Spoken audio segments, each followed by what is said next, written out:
What's going on, guys? It's your boy John the Liquidator coming back with another video, and it looked like the Cleveland Browns offensive coordinator had some things to say about Shedeur Sanders today. Guys, for this one here, we got to go all the way up to Cleveland. Let's get it. Let's go. Shake the haters off.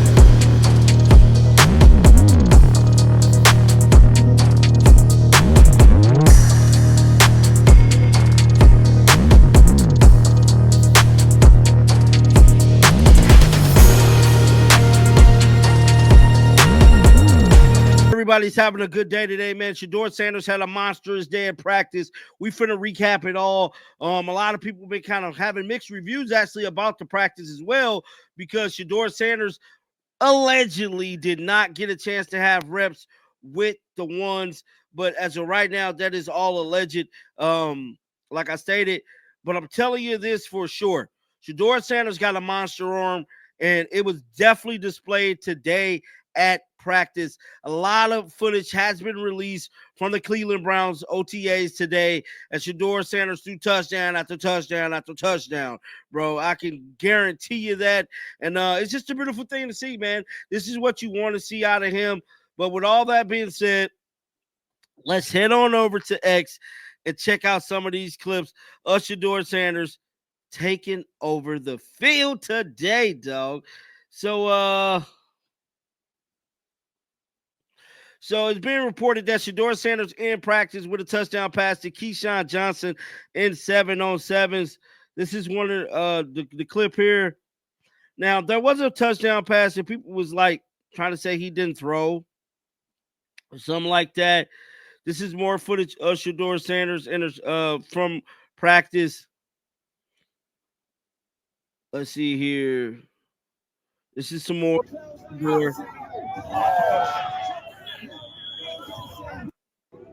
Now, that is the clip there that actually had went viral from today. Now, shout out to Dalvin the Truth, man. Mary Kay Colbert made it her business to share this. She stated this is photo evidence that Joshua Garnthy on the Caden Davis non-touchdown Browns in 11-11s. Basically saying Shedeur Sanders ain't threw a touchdown pass, man. She's just a hater, bro. At the end of the day, she's just a hater. But look at some of these passes Shedeur's throwing, bro. I mean, my goodness, just the accuracy. He looks like an NFL quarterback, bro. But with all that being said, let's check out what the offensive coordinator had to say. Let's pull up the footage, man. Fundamentally, or from an install scale. Yeah, rotation day by day has kind of been fluid. These days we have probably the most reps to go around, so we're able to balance them out. But all those guys have done a nice job coming to work and understanding that each day is going to be a little bit different rotationally. And, you know, it's an evaluation process for us still. So we're just working through those as the days come. How much different is the structure of everything, trying to make sure, compared to what you're used to, trying to make sure everybody gets it? Yeah, I've been exposed to two spot, if you will, in the football world. That's kind of how you call this. I've been exposed to it. It's a great way to maximize.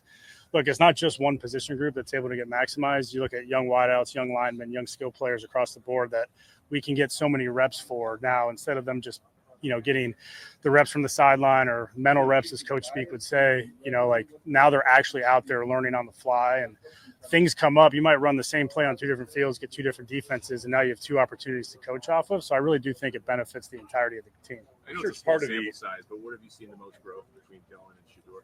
Yeah, I think just operationally, like, look, and you come from the college world where very few things are called into the huddle, where you have to command a huddle, operate an offense in the way you're asked to at this level. So I think just from an operation standpoint, you continue to see those guys grow and become more comfortable. And what we're after there is, like, there's going to be a moment where they get to their comfort level, and that's when they're going to be able to maximize, you know, and feel confident out there. So they're doing a great job with their work habits and continuing to push each other in the right direction. John, when we see a day like today where, like, Dylan didn't necessarily maybe have as many completions as he would have liked to have, what do you make of something like that? I mean, are there days where the lights are on and everything's flowing, and then other days, or how do you interpret when you have a day you see like that? I think for all the position groups, quarterbacks especially, like we want to be as process driven as possible opposed to results.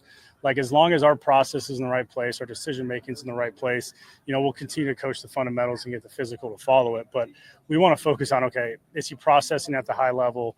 Is he making the right decisions? Is he making the right reads? And as that happens, now you see growth and continue to push them fundamentally to make sure that we're executing. I'm sure it's part of the rotation, but Dylan looked like he was first up in a couple of the drills today. How valuable is that for a rookie, especially when he's working with other guys that are probably first team guys? Yeah, I mean, it's fluid for all those guys, right? All of them have opportunities up there with the first group. And look, we're evaluating all the positions. So to say, hey, this is a, first group, second group, like we're evaluating as we roll. So it matters. I think there's a certain confidence level. Hey, you look across, you see Jerry Jeudy there, that builds confidence, right? You look across, you have Poe calling the shots up front, that builds certain confidence. So again, all of that is part of this process. All of that is part of the development for all these quarterbacks. As an FYI for us, there's some periods you don't have a true 7-on-7, it's a true 11-on-11.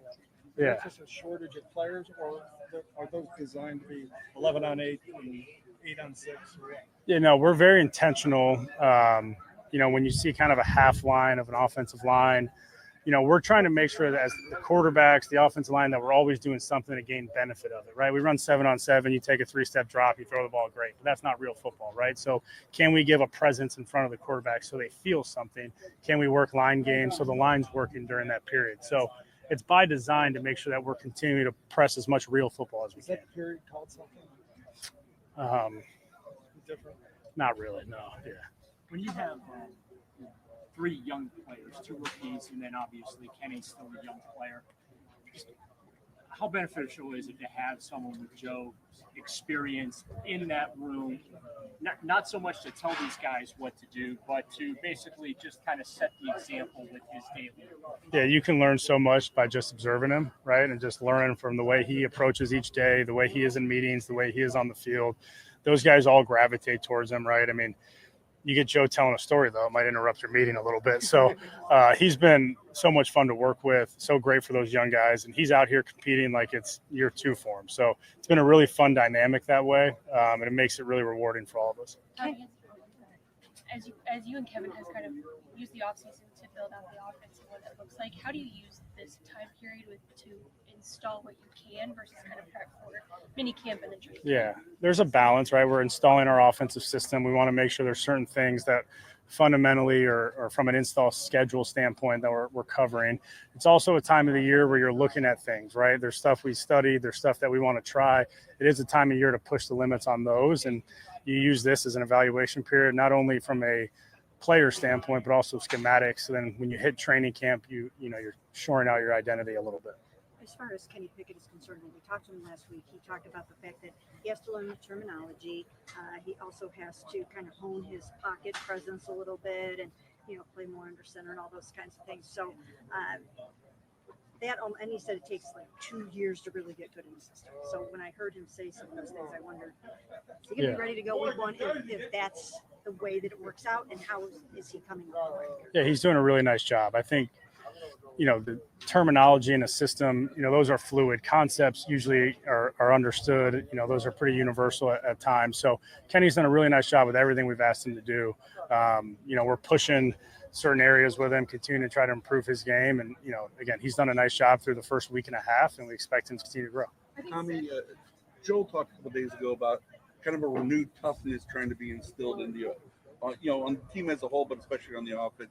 Can you talk about that process and where you hope for it to show the most? Yeah, we just want to hold our guys as coaches, holding ourselves, holding our players holding their peers 100% accountable, right? And not letting details slip through the cracks, not letting things fall by the wayside.